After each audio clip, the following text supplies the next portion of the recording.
acha que sentar em W é um sinal de alerta para a gente poder falar aqui? Porque, assim, eu, enquanto fono, eu ouvia muito esteose, fisioterapeutas falar, tá sentando em W, tá sentando em W. Enquanto terapeuta, eu só reforçava com a criança assim, não senta em W. Perninha para frente, perninha para frente. É o que eu consigo ali ver. Qual que é realmente o sinal, né? Qual que é a causa desse sentar em W e quais são as consequências da permanência de sentar assim? Geralmente, esse sentado em W, quando a criança tem uma alteração de tônus para hipotonia, elas geralmente fazem, sabe? Quando elas... E assim, eu sempre falo para os pais, ó, não é preocupante se for uma postura transitória. Por exemplo, estava brincando engatinhado, aí sentou em W para ver o negócio e já levantou e já engatinhou de novo. E passa. Isso, e passa. E ela tem a idade também, né? Isso. Que é importante a gente instalar, assim, ó, passou 1 ano e 6 meses. Ainda continua no W, opa, que esse motor... Sim. Não e tá assim, legal. observar também a postura da criança quando ela está andando. Geralmente, quando a criança senta muito em W, né, o tempo inteiro, que algumas crianças só sabem sentar assim, a gente, quando ela começa a andar, a gente começa a ver umas alterações no pé. O pai fala, porque o pé tem tal postura, o pé tá assim, tá assado. E o problema não é no pé, o problema veio lá do quadril, lá de cima, por conta dessa rotação, e foi descendo. Por quê? Porque tudo que a gente não faz direito no nosso corpo, a gente compensa com outra forma. Sim, então, se eu estou sentando de uma forma não adequada, eu estou compensando com outras regiões.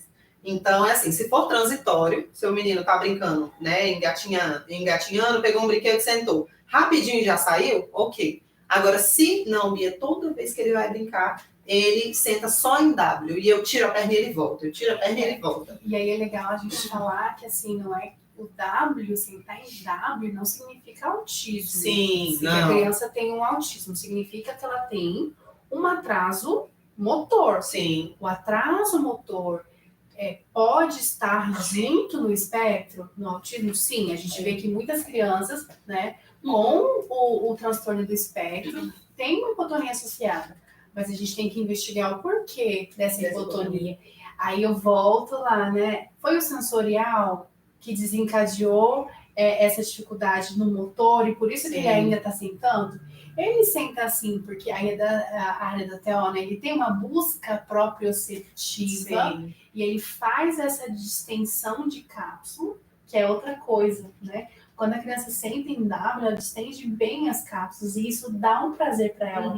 Então, a outra coisa é o sentar em cócoras. O que é cócoras, gente? Ficar agachado. Isso. Aquela criança que fica um tempão brincando agachada. Né? Por que ela fica assim? Né? Porque ela tem uma dificuldade da transição de posicionamento. Provavelmente ela tem uma instabilidade gravitacional no sentido de acomodar o bumbum no chão e ter essa possibilidade das costas irem para trás. Então isso envolve equilíbrio, né? E isso prejudica muito a criança brincar e no futuro também interfere a questão motora, além de lesões articulares e tudo isso. Né? Então é outra coisa para a gente trazer aqui, que é sentar de cócora, que é algo muito frequente, né? E aí é legal a gente orientar o que a gente faz, né? Porque a gente tem que mudar essa criança de posição. Então quando você vê a criança sentar, você pede para ela sentar em indinho. Isso, né? Índiozinho, dobra aqui as perninhas para frente, vamos sentar em indinho. Ou então fazer aquele outro posicionamento, né? Geralmente o que a gente faz? Dependendo da idade da criança, a gente traz para sentar em anel, que a gente fala que fica as perninhas assim, para ele ter mais equilíbrio. Isso. Ele abre as perninhas e aí, por exemplo, se tiver uma perturbação de um lado do outro, ele tem uma base mais alargada, né? E dependendo da idade da criança, a gente passa para o sentado em sereia, que é a primeira forma de sentar antes de passar para o gatinho. Então ele está sentadinho aqui, em anel ou de índiozinho, e ele vê um brinquedo que ele quer na lateral dele, ele chamou lá buscar. Aí ele passa para o sentado em sereia, ele põe as duas perninhas de lateral e apoia. Então, o ideal é que a gente faça da forma mais natural possível, não brigando, porque eu já vi muito mãe, tipo, entrando no consultório, enfim, no atendimento, fulano, faz assim.